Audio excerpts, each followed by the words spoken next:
As we all know, if you're a part of Gulf Gate Church, we want to make a difference in this community for Christ. And we want to make a difference in the world, but that starts one person at a time and one life at a time. And we know that God has providentially placed us right here in this community. No mistake that we are right across the street from Gulf Gate Elementary School. And for the past several years, we've had this program that we're going to learn a little bit more about this morning, Kids Hope USA, a mentoring program. But during the pandemic, unfortunately, because of the pandemic, we had to take a break, and we've lost momentum. And we've got so many new faces and new people here that many of you don't even know that we do this. And it is an awesome program, and I'm so excited because we're going to not only jumpstart back the program, but we have a new, very dynamic leader who I'm going to introduce to you now, Jen Bowser.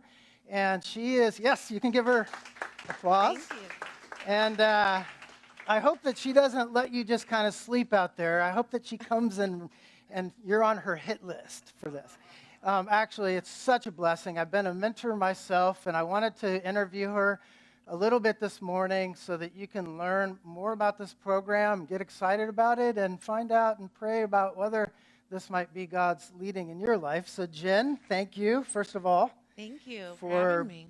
being willing to do this. I know you've been a mentor for several years as well and have loved it and have seen the difference it makes. Could you tell us first just a bit about what Kids Hope USA is? Of course. Kids Hope USA is a national mentoring program that partners with churches to mentor at-risk children in elementary schools. So for whatever reason, these children have been selected by their teacher, their guidance counselor, sometimes even their parents, as children that are just kind of struggling with something. As the video said, it could be grieving the death of a family member, coming from a broken home, being poverty-stricken, being homeless. A lot of stressors that can really have an impactful effect on a child's learning abilities and their confidence. So Kids Hope just partners with churches to send those mentors in, completely love on these children, give them the encouragement, the hope that they may not be getting elsewhere. Mm-hmm. Yeah, it's. I know that I've had a long relationship with the counselor, Teresa, over at the school, and the principal is just retired, Robin.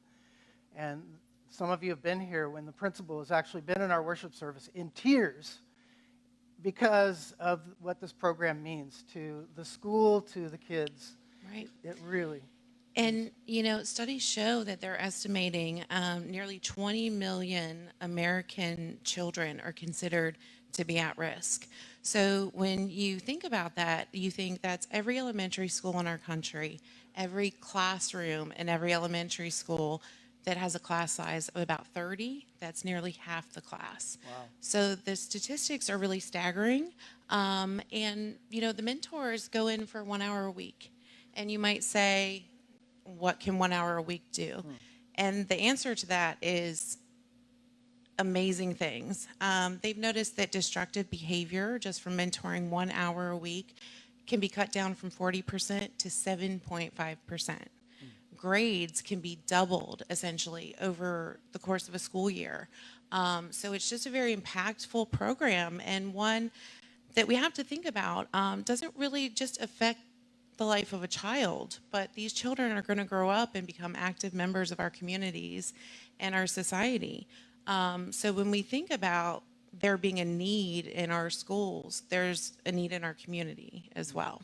Yeah, can't help but just think in light of the tragic events in Texas and that young man who probably had no one in his life as a mentor.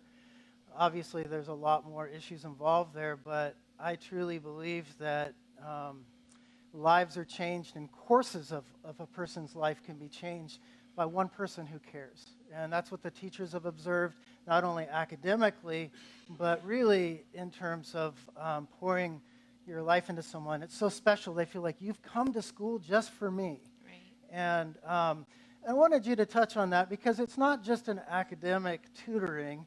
It's mentoring. Could you explain that a bit? It is mentoring. So, well, we'll always encourage a mentor to read with their child. And while there might be minimal classwork, support requested from teachers, we're there to build one-on-one relationships. We know that, a child can't have academic achievement until their social and emotional needs are met. So just by building that one-on-one relationship and showing them love and just showing up for them, as that one person that has a smile for them, that may be the only person that says their name in a positive way the entire day, the entire week. That's really when the academic growth is going to get stronger. Absolutely. Well, for those who are quietly considering doing this, what would the commitment process look like? So it's a really straightforward commitment process. Basically, we ask our mentors to be available 1 hour through the school week for the entire year. That year goes from August to May. And while we will be looking for mentors throughout the entire school year, because I really just think there's a lot of need at Gulfgate, and we really do need a lot of mentors for these children. It's 1 hour a week, and basically there's a training program that takes a couple hours, and it's spending some time with me and going through some questions about your interests and likes and dislikes to better match you up with a child in need. There's a fingerprinting process, which it's a background check, takes about 15 minutes at the school board at the landings. So really, when you think about 1 hour and the impact that we know it can have, and then you say, well, do I have an hour? I would challenge you guys at the end of the week to look at your screen time and then have an honest heart-to-heart with yourself about whether 1 hour is too much for you guys to spare for a child in need. Yeah, and I want to say, too, that because when I did this, there were certain weeks when I had conflicts, and it's not that you can never miss a week. There are times when you can adjust and even go on a different day, or sometimes the kids know, they understand that. So Yes, and it's a lot of, working with the teachers directly and saying, hey, this is my schedule. This is what works best, what would work best for you, and what would work best for the child. And saying, hey, I'm going to be on vacation this week. So, if I can come and spend a little extra time with my child, and just telling them that, and they know that I'll be here when I get back. That's the important thing, is that you're just consistent and show up. And they do understand when things happen. I was a mentor when the pandemic hit. And the morning I was supposed to show up, my daughter got a fever, and I couldn't go, and I felt awful. And I didn't get to see her after that, sadly. So, but I did reach out to her teacher, and my kid did understand. awesome. So if someone is wanting to participate but maybe doesn't feel like they could be a mentor, is there another way they can support the program? Absolutely. So there are many pivotal roles that Kids Hope utilizes in this program. One of the most important, besides being a mentor, is being a prayer partner. So basically, these are relationships just wrapped in prayer. And Scott touched on the Uvalde shooting, and I've often thought since that happened, what if this person had had someone praying for them? What if this person had had someone to just show up and ask their mentor, what are they struggling with? What do they need specifically? How can we pray for them? So prayer partners are just vital roles in this, and they basically meet with a mentor, and I say meet, phone call, text, email, and just say, hey, these are kind of what we're going through this week. These are the things that we need prayed for.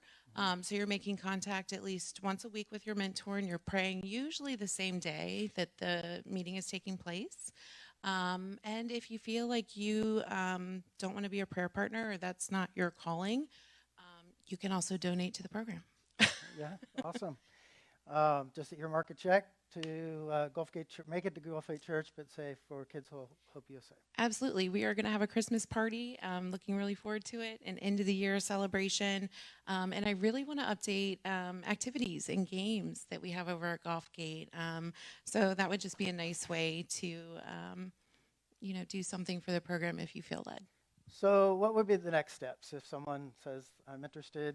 What would be the way that they could start participating? So please come see me. If you talk to me about anything else other than the program, I will probably do my best to invite you to join us anyway. But I'm super nice and would love to spend time with you guys and connect with you and just really get this program off the ground again. It's so, so important for reasons we just spoke about. So just come see me. I believe my email's up here on the screen. You can also find my phone number through the Breeze app. You can go to the weekly newsletter and even click volunteer and get in touch with me. But I will also have a sign-up sheet right outside. If you guys feel led, you can come put your name and email and anything you'd be interested in doing for the program. That'd be great. So